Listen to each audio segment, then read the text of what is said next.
Can you imagine a great white shark the size of a blue whale? That predator existed and dominated the oceans millions of years ago. Let me introduce you to the most ferocious predator in history, the Megalodon Shark. A monstrous size. How long do you think a megalodon was? Almost all researchers agree that it was at least 52 feet long. That is, the size of 2 school buses in a single file, or of a modern sperm whale. Imagine that sperm whale suddenly grew teeth and began to bite everything in their path. Ugh, how terrifying. If that was the minimum, what was the maximum then? Unfortunately, it's hard to know since the megalodon skeleton, like all sharks, was made up of cartilage instead of bone, and cartilage rarely fossilizes. For this reason, most of the remains that have been found of the megalodon are teeth, and scientists have had to elaborate complicated formulas to determine its size based on them. Some paleontologists take the height of the teeth as a reference, others take the edges of the teeth, and others take the root. But the results are different every time. Overall, most estimates of maximum size are between 59 and 65 feet long. If this is true, we would be talking about a shark the length of a small blue whale. That's even more terrifying. Now, how much did the megalodon weigh? Well, this is also under discussion, because if a megalodon grew 52 feet in length, it had to weigh none other than 48 tons. But if it grew 65 feet in length, it could weigh up to 103 tons. That is, about 45 pickup trucks or 17.6 adult male African elephants. To top it all off, it was carnivorous. A prehistoric monster. The most fearsome shark to ever swim in the oceans, the Megalodon, arose 23 million years ago and became extinct 3.6 million years ago, between the periods known as the Miocene and Pliocene. This was long after the dinosaurs vanished from the Earth 66 million years ago, but long before humans first appeared. So, it didn't eat any prehistoric man swimming around, although when it went extinct, some of our hominid ancestors, the Australopithecus, were already walking around in Africa. During the millions of years that it existed, the Megalodon witnessed how the temperature varied noticeably, especially between 21 and 14 million years ago when it warmed up considerably and then dropped again, giving way to the Ice Age. But I'll tell you about that in a while. The king of the oceans. As for its habitat, the Megalodon lived in almost all of the world's oceans, and its remains have been found in places as far as Denmark and South Africa. The temperature in those places was estimated to be between 33 and 75 degrees Fahrenheit. Then, the Megalodon probably had a metabolism capable of keeping its body temperature higher than the water around it, expanding its habitat even further. You could have found it almost anywhere in the ocean, either in coastal waters or offshore. Therefore, you had to be especially careful if you were in the sea. What would have happened if you ran into it? I'll tell you right now. The worst bite in the animal kingdom. The Megalodon's bite had the force of 182,000 newtons. That is, 10 times stronger than that of a white shark and 5 times stronger than that of a T-Rex.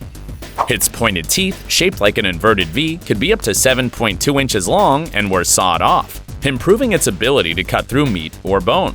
The Megalodon's mouth was a crusher, with 274 teeth arranged in 5 rows. It could open its mouth up to 6.6 feet wide, so it could easily swallow a human being swimming side stroke. The front teeth were larger while the lateral ones were leaning inwards. The latter clamped onto the prey while the front ones cut it off. Like many modern-day sharks, the Megalodon had a movable jaw that moved forward when biting and retracted and ripped off large pieces of its victims' bodies. A starving shark. The Megalodon needed to eat between 1,300 and 2,600 pounds of meat a day. Its tremendous size made it an apex predator that could eat anything.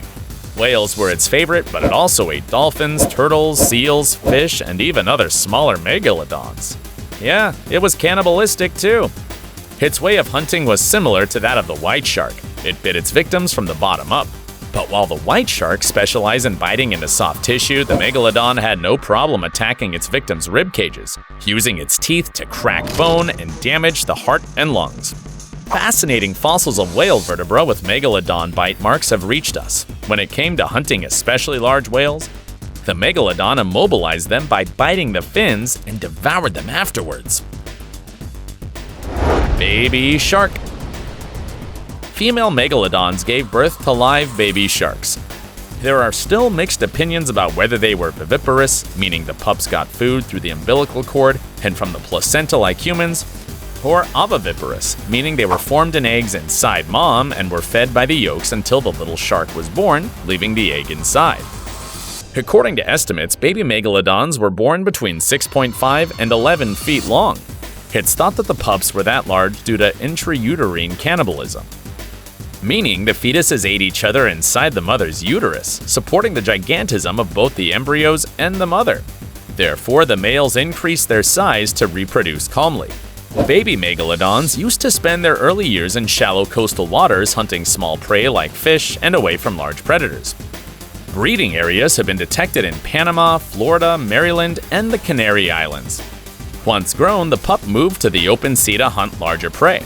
It's thought that the megalodon reached sexual maturity rather late since it stopped growing at 25 years old. The end of the megalodon. The megalodon fell victim to global cooling, which would trigger the ice age later on. The megalodon preferred warm waters, so the temperature drop in the seas restricted its habitat more and more, and also forced the megalodon to consume more calories to keep its body heat.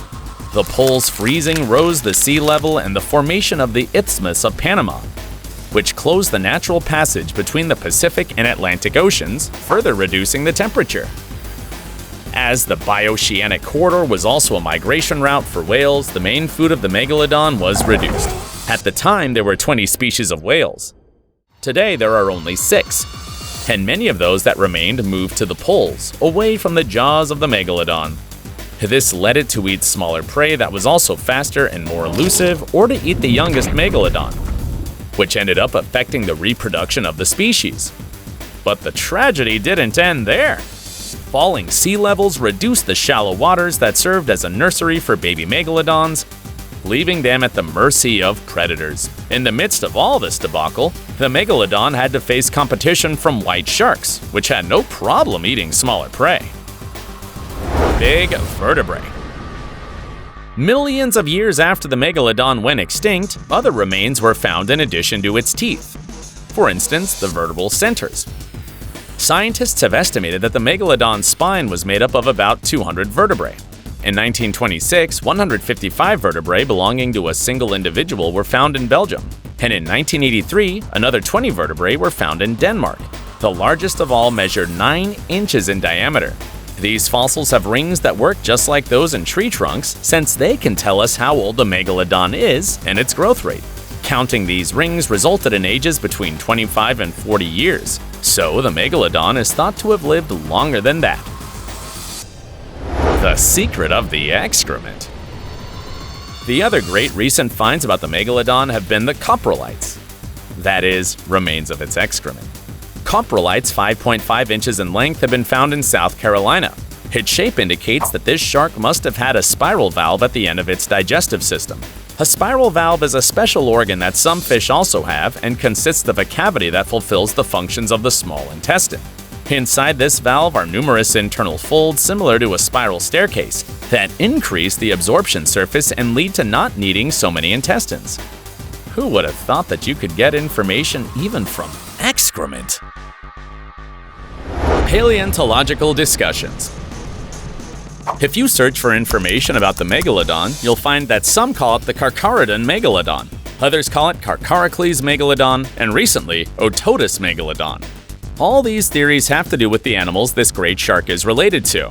Those who say it's Carcharodon megalodon highlight the great resemblance between the teeth of the megalodon and those of the white shark, whose scientific name is Carcharodon carcharias, so they think they must be close relatives. They claim that both shark species have a common ancestor, Paleocarcharodon orientalis.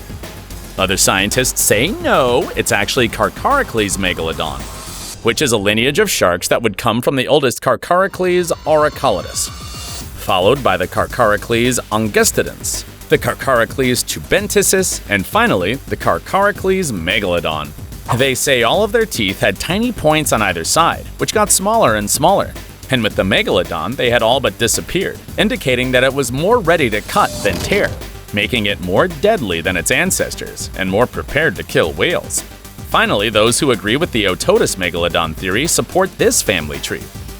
They just say the ancestor of the oldest shark, the Carcharocles auriculatus, was a shark called OTODUS obliquus. So they prefer to put the OTODUS surname to all its descendants, including the megalodon. Lots of trouble, right? Alright, this was the largest shark in the world. If you like prehistoric content, don't forget to subscribe and ring the bell.